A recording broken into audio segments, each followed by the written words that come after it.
강의사는 증시 각도기. 안녕하세요. 증시 각도 TV 시청자 여러분, 투자자 여러분, 도기말 여러분, 그리고 10만 금융전사 여러분 모두 반갑습니다. 12월 2일 화요일 한국마감으로 찾아뵙게 된 각도기 곽산준입니다.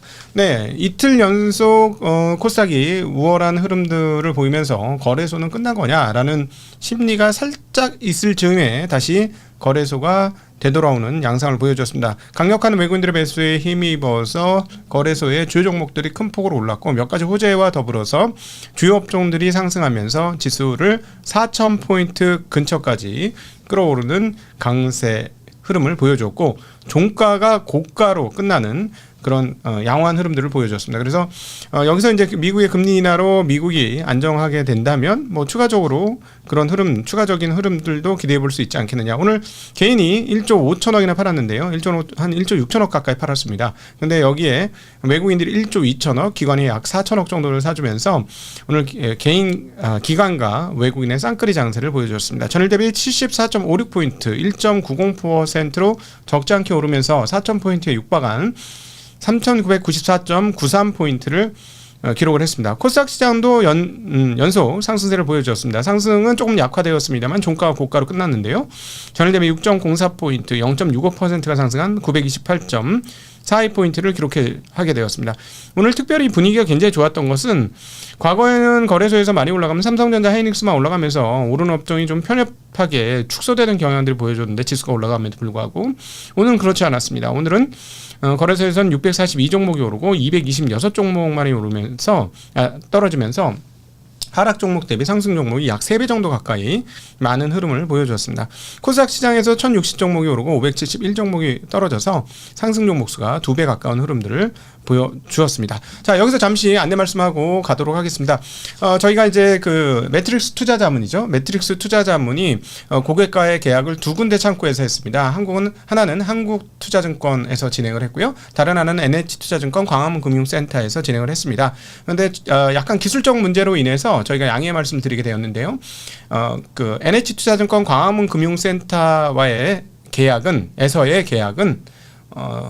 이번 주 수목금, 그러니까 내일 모레 글피 3일과 그리고 다음 주 수목금 12일까지만 계약을 받도록 하겠습니다. 저희가 기술적 문제가 해결될 때까지 소프트 클로징을 하도록 하겠고요.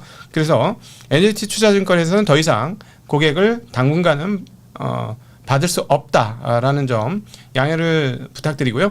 반면에 이제 한국투자증권은 뭐 최소 금액 단위가 뭐 1억 원 됩니다만 한국투자증권은 계속해서 열어놓고 저희가 거래를 하게 된다라는 말씀드립니다. 뭐 4,000포인트가 넘어서 클로징 하는 거냐라고 보신다면 기술적이라고 표현드렸습니다. 기술적인 것 때문에 그렇게 되었으니까 양해를 조금 부탁드리도록 하겠습니다.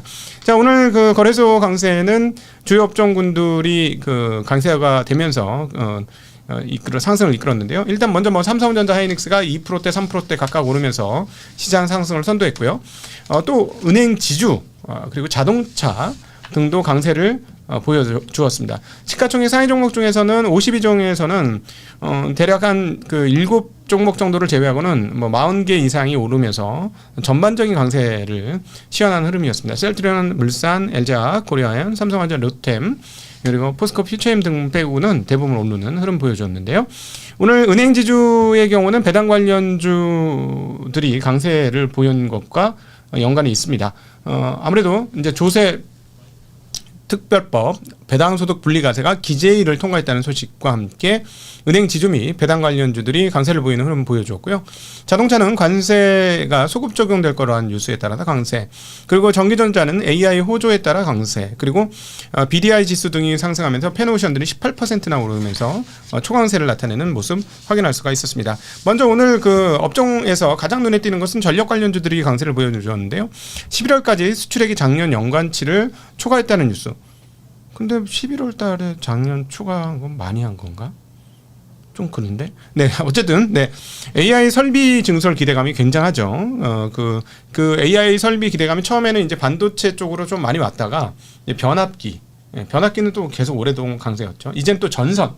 초고압으로 송전을 해야 되는 뭐 그런 것들이 있으니까 이것들이 같이, 그러니까 쉽게 얘기하면 미국 인프라주예요. 미국 AI 인프라 관련주들이 모두 강세였다라고 볼 수 있겠고, LCD 현대일렉 같은 경우는 북미양 변압기 쇼티지가 계속되면서 주가가 계속 그리고 뭐 미국, 영국의 초고압 그 변압기 이 주문들이 계속 이어지면서 강세를 나타냈는데, 밸류에이션을 쳐보니까 지금 현재 시가총액이면 실적이 좀 더 많이 좋아져야 될 것 같더라고요. 네, 많이 좋아야 될 것 같습니다. 지금보다 제가 보기에는 25년도에 쌓는 실적보다 적어도 한 2배 정도는 실적이 더 좋아져야지 현재 주가가 설명이 되는 상황이다 라고 보여지더군요. 네, 어쨌든 전력 관련주 산일전기, THN, LS일렉, 대한전선, 강원전선, HD일렉 등이 초강세 흐름을 보여주었습니다. 자, 오늘 뭐니뭐니 해도 오늘 시장의 스타는 현대차입니다. 현대차 아침부터 소폭 강세를 보여주다가 점점 시간이 갈수록 더 강세로 나타나면서 종가 부근에서도 강세로 마무리되었습니다. 보통 이런 주식이 아닌데 말입니다. 각각 현대기아차가 4%대 상승하는 흐름들을 보여주었습니다. KG 모빌리티, 현대이와 오토에버, 현대오토에버와 그리고 또 타이어 관련주들도 일제히 강세를 보여줬는데, 왜 그러냐? 미국 정부 인사의 발언 때문에 그렇습니다. 하워드 러트닉 미국 상무장관이 소셜미디어에 이렇게 썼어요. 미국은 한국과 협정에 따라 일부 관세를 인하할 것이다 라고 얘기하면서 자동차 관세는 11월 1일부로 15%로 낮추고 항공기 부품에 대한 관세도 철폐하며 한국에 적용해오던 상호 관세율을 일본과 유럽연합 수준으로 조정하겠다라고 밝혔습니다. 자, 그런데 오늘이 언제? 12월이잖아. 근데 언제까지 깎아줘? 11월에 수출된 것도 깎아주겠다는 거잖아. 소급 적용이라는 거. 아싸 이렇게 되는 거죠. 그러면서 그러면은 이익이 줄은 게 아니네. 11월치 4분기는 이익이 괜찮겠네 라는 생각을 하게 만든 부분이 오늘 자동차와 자동차 관련주들의 강세를 나타낸 핵심적 이슈가 되겠다라고 말씀드릴 수 있겠습니다. 게다가 여기에 최근 약세가 계속되고 있는 원화 환율을 감안해 보면 원화 환산 이익 규모가 나쁘지 않을 것 같은데 라는 생각도 자동차 관세의 하나의 요소였다라고 말씀드릴 수 있겠습니다. 자, 뭐니뭐니 해도 삼성전자 하이닉스의 상승이 다시 시작됐다 이렇게 볼 수 있겠는데요. 그동안에 수많은 호재에도 불구하고 별로 좋지 않았던 삼성전자 하이닉스가 각각 그 2%대 3%대의 강세를 나타내었습니다. 오늘 외국인들의 매수가 적극적으로 개진이 되었는데요. 오늘 외국인들 한 1조 3천억 가까운 매수에서 약 1조 가까이를 전기전자에 집중시키는 모습이었습니다. 자, 그러니까 떠났던 외국인들이 다시 돌아왔냐? 아니, 떠날 놈은 떠난 놈이고 올 놈은 올 놈이다. 이렇게 표현할 수 있겠습니다. 판 놈과 산 놈이 다른 놈이다. 라고 외국인들을 그렇게 분석하는 게 맞을 것 같아요. 그러니까 소위 말하는 롱머니라는 장기로 보유하는 장기 보유자나 또 가치 투자자 베이스 쪽에서는 이 전기전자를 계속 사고 있는 거고, 숏하는 애들은 자기네 단기 자금 쇼티지로 인해서 매도한 거고, 그렇게 정리를 해보면 틀리지 않을 것 같습니다. 자, 그리고 또 하나 삼성전자 관련해서 좋은 뉴스를 보여드리기 전에 왜 이렇게 그러면 오늘 강세였느냐? 시간의 시장에서 AI 관련주 미국 주식이 강세를 보인 것도 어떤 그 하나의 재료가 되었는데요. 크레도 테크놀로지라는 회사가 있습니다. 2008년도에 설립된 반도체 팹리스 업체인데요. 실적 발표 후 시간에서 17% 폭등세를 보여주었다는 소식입니다. 데이터 센터 인프라에 까는 솔루션을 개발해서 공급해주는 회사인데요. 액티브 전기 케이블, 그다음 광 디지털 신호 프로세서, 그다음에 직렬화 칩넷, 그리고 이것들을 하는 지적 재산, 이런 것들. 그래서 즉 데이터의 전송 속도와 에너지 효율성 향상을 위한 솔루션 전반을 제공해 주어서 아마존, 마이크로소프트 등의 하이퍼스케일러 등과 거래를 하는 회사인데요. 이 회사 실적이 좋다는 거죠. 그래서 이렇게 올라간 거니까 AI 설비 증설에 대한 그 시각이 바뀐 겁니다. 그러면 여전히 그러면 칩도 많이 사겠네. 이런 생각을 하면서 삼성전자 하이닉스가 뭐 추가적으로 더 세게 흐름을 보여줬다라는 걸로 오늘 상승을 해석할 수 있겠고요. 여기에 추가로 삼성전자 관련된 뉴스가 있어서 좀 언급을 이번에는 드릴 필요가 있을 것 같습니다. 작년도 어떤 적이었죠? 삼성전자는 늑대 소년이었죠. 된다 했지만 된 건 없는 것이 삼성전자였고, 그렇게 립 서비스나 하고 또 언론 플레이 좀 하지 마라라고 각도기가 엄청 뭐라고 했었죠. 그럼에도 불구하고 그렇게 긴 시간 동안 뭔가 해낸 게 없었기 때문에 뭐 사실 뭐 삼성전자 입장에서 할 말이 없었는데, 자 이제 비슷하지만 다른 느낌의 뉴스가 나왔습니다. 삼성전자가 6세대 HBM PRA 생산 준비 승인 절차를 마쳤다는 소식입니다. PRA는 내부적으로 품질을 승인하는 최종 단계이고요. 요거가 끝나야 양산이 준비된다고 하는데요. 그러니까 요게 끝났다는 겁니다. PRA. 자, 그런데 이거 예전부터 뭐 이 얘기 우리 저기 나침반이 여러 번 이 단어 언급하고 했던 거 기억이 나는데 번번이 안 됐었잖아요. 근데 저는 이번엔 다를 거라고 봅니다. 왜냐하면 원시 공정이잖아요. 원시 공정의 PRA잖아요. 원시 공정에서 PRA를 했다는 건 수율도 생각보다 좀 올라왔겠네. 7할은 넘었나 보다. 8할 좀 됐나? 뭐 이런 느낌을 갖게 해주는 뉴스고요. 이거는 그러면은 이 정도면은 뭔가 되는 거니까 했겠지? 그러니까 작년도 원B 가지고 헤매고 있을 때, 원A 갖고 헤매고 있을 때는 야, 답 안 보이네 진짜. 원A 원B가 문제네. 쉽게 얘기하면 반도체 사러 갔더니 이제는 하이닉스가 더 좋아요. 뭐 이런 식으로 해서 D램 이거 DDR5는 하이닉스를 더 쳐줘요. 요즘에 가격이 조금 더 비싸요. 뭐 그런 얘기를 듣던 상황에서, 자 이제 그거 아니고 원A 원B 아니고 원C로 넘어갔다는 거죠. 원C. 자 원C면 저는 가능성이 훨씬 높다고 개인적으로 생각합니다. 그리고 요걸 일단 기본적으로 왜 그렇게 뭐냐면 그 베이스 다이라는 게 있어요. 베이스 다이. 이 처음에 원C 만들기 전에 이 베이스 다이 밑단에 이게 좀 비싼 로직 그 기초예요. 로직 기초인데 근데 단순하거든. 이건 이제 정인성 작가의 대담을 들어보시면 이 로직 다이에 대한 이야기가 나옵니다. 로직 이 베이스 다이에 대한 얘기가 나오는데 그 제일 밑판에 까는 거예요. 네, HBM 만들고 할 때. 근데 이제 그 요거를 그때 이제 제 기억으로는 TSMC에다 만들어 달라고 했었어. 왜냐면 HBM 납품하는데 제일 빠른 길이 그거니까. 근데 TSMC가 거부했죠. 그래서 이걸 했어요. 그래서 우리 이거 못 만드는 거 아니야?라고 했더니 정인성 작가가 뭐라고 했냐면 그거는 D램하고 보다는 그 시스템 반도체를 만들던 파운드리 입장에서는 그렇게 어려운 작업은 아닐 거예요. 예.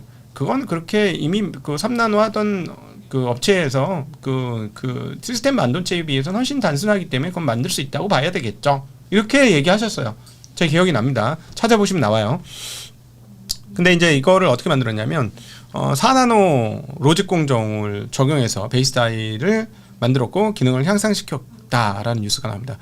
이 뉴스의 앞뒤 전후 문맥을 살펴보면 이번에 PRA 즉 그 내부 생산 준비 승인은 의미가 있을 것 같습니다. 그래서 삼성전자 가지고 있으신 분한테는 좋은 뉴스다라고 말씀드릴 수 있겠습니다. 자, 중국 마감에서 잠깐 나왔던 뉴스입니다. 일본이 중국의 포토레지스트 출하를 중단했다라는 뉴스가 나오고 있습니다. 아직 믿을 수는 없고요. 조금 더 확인을 해야 되겠죠. 포토레지스트 수출을 중단했다. 우리나라도 옛날에 일본하고 막 난리 났을 때 기억나시죠? 이거 뭐 3대 불소였나? 죄송합니다. 포토레지스트하고 세 가지를 못하게 했잖아요. 걔네가 수출 금지시켜갖고 난리 났었잖아요. 그죠? 불산이었나 보다. 불소는 이빨 죄송합니다. 네. 문돌이 죄송합니다. 문송입니다. 네. 자, 근데 만약에 이걸 하면은 중국이 가만히 있겠어요? 그래서 이게 우리 찐닝 선생의 이야기는 만약에 이게 진짜라면 중국은 반드시 히토류 수출 정지 등의 카드를 분명히 꺼내들었을 것이다. 지금 지금 중국 입장에서는 그 히토류가 거의 그 만능 열쇠예요. 만능 열쇠. 그만큼 20년 넘게 중국 중심으로 히토류가 짜져 있어서 그렇게 왔기 때문에 지금 새로 예를 들어서 뭐 히토류 다른 나라도 있겠죠. 오스트레일리아 땅 넓은 나라. 오스트레일리아라든가 뭐 미국이라든가 있겠죠.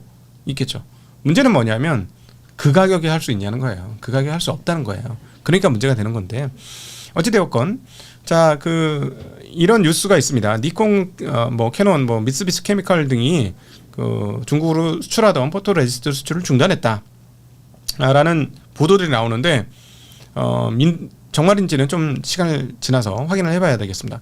포토레지스트는 빛에 반응하여서 그 빛을 조사를 하면 포토레지스트가 발라진 부분만 빛에 노출이 안 되거나 반대로 빛을 조사하면 포토레지스트 바른 부분만 그렇게 반응을 하거나 하는 일종의 감광액입니다.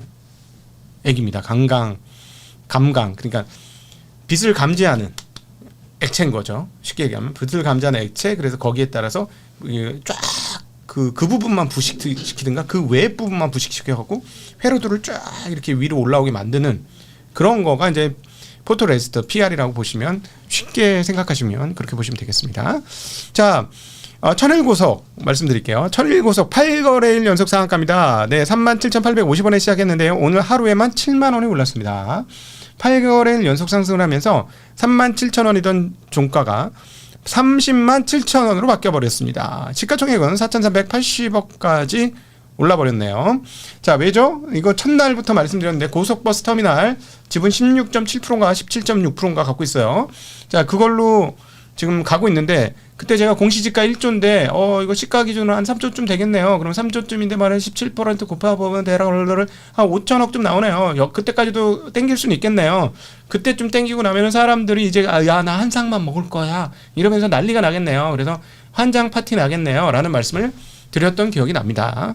곧 환장 파티 준비될 것 같습니다. 저는요 안 해요. 안 해. 네, 안 합니다. 네. 갔다가 이런 거는 먹으면 좋지만 한 번 당하면 회복하는 게 너무 힘들지. 그러니까 스트라이크 안 쳐도 된다니까. 스트라이크 안 쳐도 돼. 근데 이제 꼭 진짜 마지막에 가서 와 이거 한 상만 먹으면 야 이거 얼마냐 돈이야? 야 하루에 7만 원씩 오른단 말이야. 뭐가 이거 막 야 이거 천주 사가지고 하루에 7만 원씩 오르면 이거 얼마야? 막 이러면서 야 내일 상한가면 야 9만 원 아니냐? 막 이러면서 그런 상상을 하게 되죠. 네. 자, 신세계가 2조 3천억입니다. 얘도 약간 영향을 받고 있어요. 이제 얘네는 70% 갖고 있습니다. 70% 갖고 있는데, 이제 2조 3천억짜리 지분은 4배 차이 좀 나는데, 주가도 이제 4배 차이 났습니다. 이제 맞아졌어요. 근데 신세계는 다른 사업은 없나 보지? 고속버스 터미널만 갖고 있나 보지? 되게 웃기는데. 어쨌든 자 이게 어떻게 될까요?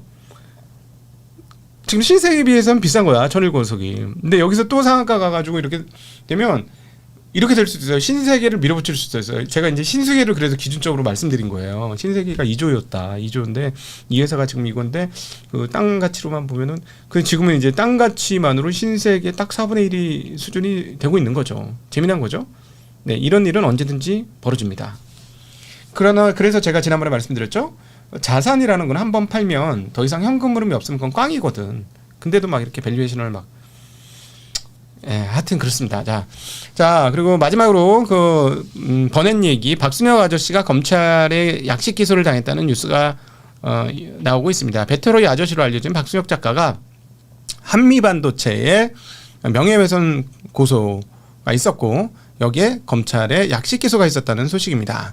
지난해 1월에는 경찰에서 혐의 없음으로 사건을 마무리했는데 이후 재수사가 진행되어서 검찰이 명예훼손 혐의가 인정된다고 결론을 내렸습니다. 그래서 약식 기소를 하게 됐고요. 약식 기소란 정식 공판을 거치지 않고 서면 심리를 통해 벌금이나 과료를 부과해달라고 법원에 약식 명령을 청구하는 절차가 되겠습니다. 그래서 만약에 청구를 받아들여서 약식 명령을 그냥 거기에 뭐 반응을 하지 않으면 정식 재판을 청구할 수 있는데 그렇게 하지 않으면 그냥 약식 명령이 확정된다고 합니다. 벌금 납부하고 사건이 종료된다고 하는데요. 사실 이분 지금 한미반도체 이 건이 있지만 사실은 한미반도체보다 개인적으로는 명예훼손을 당하신 분들이 굉장히 많아서 뭐 슈 땡땡땡 뭐 이런 분들도 계시고 이 땡땡도 계시고 제가 알고 있기로도 제 주변에 여러분이 계시거든요. 그래서 그분들은 어떻게 할지 모르겠는데 하여튼 뭐 이런 그때 생각을 해보면 참 그게 열광이죠. 제가 이제 천일고성 얘기하면서 말씀드리는 거예요.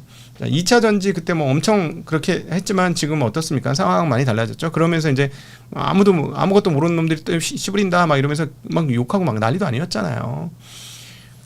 각도기도 저기 메뉴 중에 하나였죠. 근데 저는 잘 버텼습니다. 왜요?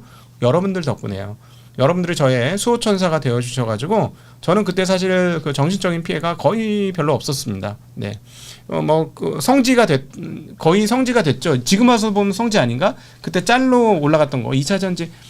지금 이렇게 투자하면 다치거든요. 다치면 시장을 떠나거든요. 저는 그걸 너무 많이 봐서 그런 게 너무 싫어요. 그래서 이건 안 된다는 거예요. 라는 짤이 올라가서 한 300개의 악플이 달렸었죠. 더 산다 이러시는 분도 있었는데 더 안 사셨기를 바랐는데 어찌되었건 이것을 꺼낸 것은 여러분들한테 감사하다는 인사를 드리고 싶었기 때문입니다. 여러분 덕분에 저는 거의 심리적 타격 없이 여러분이 이렇게 수호천사로 이렇게 방패막이가 되어 주셔가지고 여러분 같은 분이 없는 분들은 심리적으로 타격을 받는 걸 제가 옆에서 봤어요.